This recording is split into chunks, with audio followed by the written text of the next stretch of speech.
Tanggap po muna tayo ang update sa Supreme Student Government Elections mula kay Arkin Chamuyaon. Arkin. Mga kakampus, mga kalingkod, mga kametro, ito kumulita sa lingkod, Arkin Cabuyao, nakabantay po, Bayan DCFO, Radyo Metro 945, Internet Radio yan. At sa kasalukuyan po, nagaganap ang canvassing po ng mga boto dito po sa first floor po ng unang Tacloban MTCDN.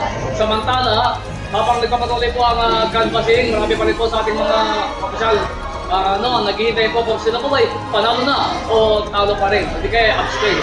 O nga pala po, isa lang po pala yung kandidato po pala na tumatakbo. Isa lang pala yung partido.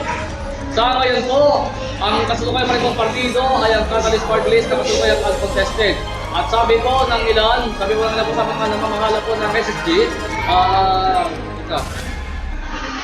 para sila po ay manalo ay kailangan daw po ng 50% ng boto o 30 at 50 sa 700 mga estudyante. Ulit muli, ito po balik ang lilipot, Arkin Cabuyao, nagulat para sa Campus Watch at DCMO. Back to you, Sen. Maraming salamat Arkin.